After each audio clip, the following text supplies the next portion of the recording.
এজনী আণ্টি আছে আমাৰ ঘৰৰ ওচৰতে থাকে ভিডিঅ'টো চালে গম পাব বাট একো ফাৰক নপৰে তেওঁ মানে কি কৰে হা তেওঁৰ মেণ্টেলিটিটো কেনেকুৱা এতিয়া আমাৰ লগত টাৰ্মছ আছে মাৰ লগত টাৰ্মছ আছে চ' সিমানে মই সিমান ভাল নাপাওঁ কিন্তু মই একদম সঁচা কথা কওঁ হা তেওঁৰ এজন ল'ৰা আছে তেওঁৰ এজনী ছোৱালী আছে তেওঁৰ ল'ৰাজন বিয়া পাতিছে বোৱাৰী আহিছে ঘৰত ঠিক আছে তেওঁৰ মেণ্টেলিটিটো কেনেকুৱা মোৰ ছোৱালীজনী সৰু হৈ আছে কাৰণ তাই বিয়া হোৱা নাই আৰু মোৰ ছোৱালীজনী সেইকাৰণে গৰমত তাই এতিয়া গৰম পৰিছে চ' তাই হাফ পেণ্ট পিন্ধিব পাৰে যি ইচ্ছা তাকে ঘৰত পিন্ধি থাকিব পাৰে ভায়েকৰ দাদাকৰ ওচৰত ভায়েকৰ ওচৰত দেউতাকৰ ওচৰত মোৰ ছোৱালী হয় ঠিক আছে কিন্তু বোৱাৰীৰ দায়িত্ব আছে ঠিক আছে বোৱাৰীজনী তাৰ মানে ল'ৰাটোৰ ভনীয়েকৰ সমানেই হ'ব অলমষ্ট 1-2 বছৰ হয়তো ডাঙৰ হ'ব পাৰে চ' তাই পিন্ধিব নোৱাৰে তাই গৰমতো গুৱাহাটীত থাকে সিহঁতৰ মেণ্টেলিটি এতিয়াও এনেকুৱা যে গুৱাহাটীত থাকে ষ্টিল তাই মানে মেখেলা চাদৰ পিন্ধিব লাগে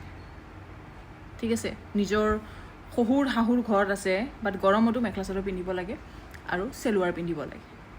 তাই হাফ পেণ্ট পিন্ধিব নোৱাৰে ঠিক আছে চ' ভাবক মানুহবোৰ কেনেকুৱা ঠিক আছে কিন্তু আপোনালোকে তেওঁলোকক যদি দেখে তেতিয়াহ'লে গম এনেকুৱা লাগিব যেন বহুত মডাৰ্ণ থিংকিঙৰ মানুহ সিহঁতে পাৰ্টিজ কৰে ক্লাবত যায় মাকে ক্লাবত যায় দেউতাকে যায় বুঢ়াটোৱে ইমান বয়স হৈছে 75 মান হৈছে তাৰপিছত পুতেকেতো যায় বোৱাৰীয়েকো লৈ যায়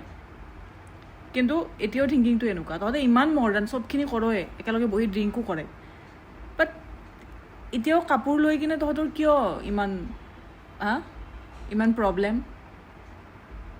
একে এযোৰ ছোৱালীজনী বিয়া দিয়া নে সৰু হৈ আছে হাফ পেণ্ট পিন্ধিব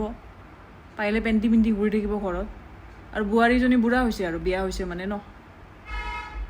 চেঞ্জ কৰিবি বে থিংকিং বুজিলি নে